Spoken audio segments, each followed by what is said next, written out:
Pernyataan ini disampaikan oleh Presiden ketika menghadiri pelantikan pengurus DPP Partai Hanura. Menurut Presiden, Indonesia sedang menghadapi praktik demokrasi yang ekstrim. Presiden menyoroti unsur politik yang berbau sara sehingga bertentangan dengan Pancasila. Dalam pidatonya, Presiden berpesan agar Indonesia kembali fokus untuk menata ekonomi bangsa. Banyak juga yang bertanya kepada saya, apakah demokrasi kita ini sudah terlalu bebas dan sudah kebablasan? Saya jawab iya, demokrasi kita ini sudah terlalu kebablasan. Ya, demokrasi Indonesia sudah kebablasan. Itulah yang dikatakan oleh Jokowi dalam sebuah pidato yang dilaksanakan beberapa waktu yang lalu. Lalu, demokrasi kebablasan yang seperti apa? Ada yang tahu? Oke, kita akan mempelajari lebih lanjut dalam materi PPKN kelas 10 mengenai lembaga negara dan penerapan good governance. Dalam kehidupan bernegara, sebuah sistem politik tidak akan dapat terselenggara tanpa adanya komponen pokok yang menjalankannya.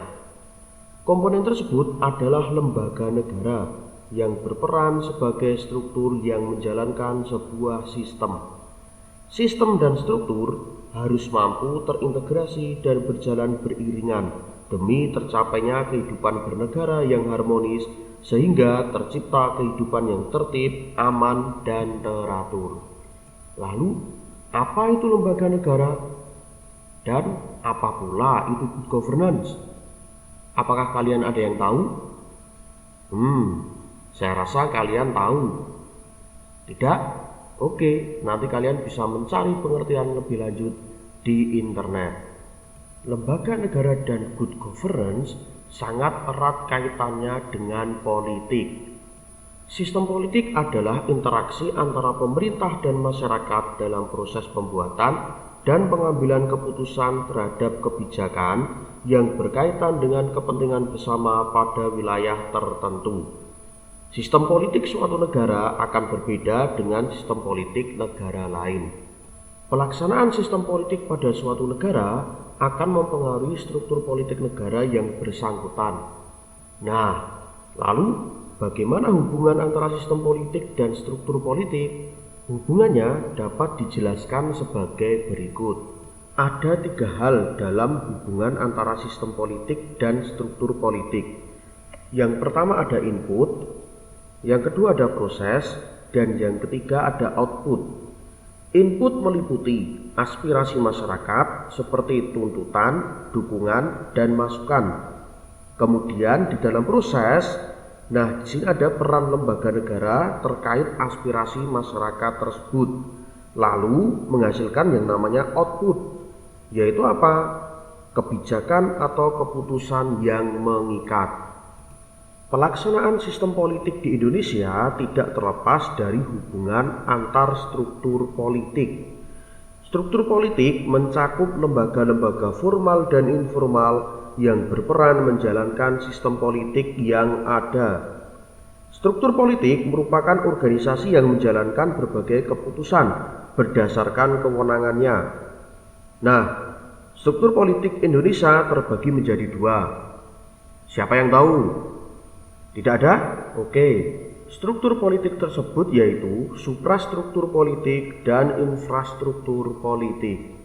Lalu pertanyaannya, apa itu suprastruktur politik? Apa pula itu infrastruktur politik? Apakah ada yang tahu? Suprastruktur politik adalah struktur politik pemerintahan yang berkaitan dengan lembaga negara yang ada. Suprastruktur politik merupakan lembaga pembuat keputusan politik yang sah. Suprastruktur politik berperan melakukan perubahan undang-undang dasar, pembuatan undang-undang, serta pembuatan keputusan lainnya yang berlaku umum. Lembaga negara sebagai suprastruktur politik bertugas mengkonversikan input berupa aspirasi masyarakat seperti tuntutan, dukungan, dan masukan yang nantinya akan diproses dan menghasilkan output berupa kebijakan publik. Suprastruktur politik di Indonesia dikelompokkan menurut teori Montesquieu atau yang sering disebut dengan trias politika.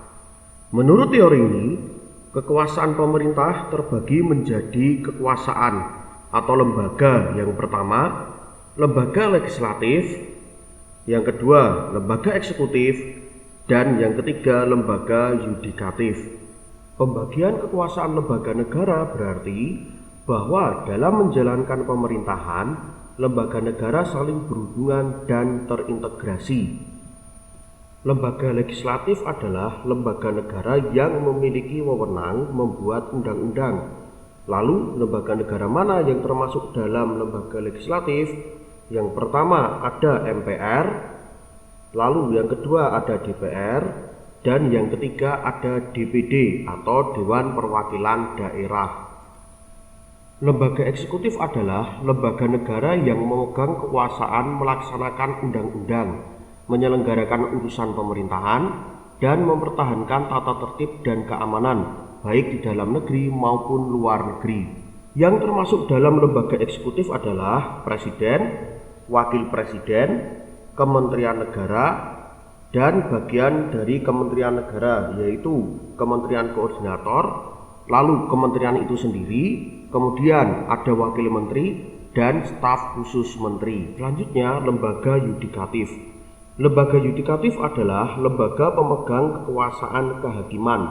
Kekuasaan kehakiman merupakan kekuasaan merdeka untuk menyelenggarakan peradilan guna menegakkan hukum dan keadilan. Termasuk di dalamnya adalah Mahkamah Agung, Mahkamah Konstitusi, dan Komisi Yudisial. Lalu, di luar trias politika tersebut ada lembaga lagi, yaitu lembaga eksaminatif.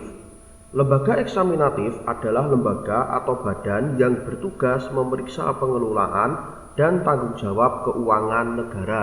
Lembaga negara yang berkedudukan sebagai lembaga eksaminatif dalam sistem ketatanegaraan Indonesia adalah Badan Pemeriksa Keuangan atau BPK. Lalu, selain itu ada pula lembaga negara independen. Lembaga negara independen berdasarkan konstitusi di Indonesia antara lain: yang pertama, ada Bank Indonesia; kedua, ada Komisi Pemberantasan Korupsi atau KPK; yang ketiga, TNI dan Kepolisian Negara Republik Indonesia; yang keempat, Komisi Nasional HAM; dan yang kelima adalah Komisi Pemilihan Umum.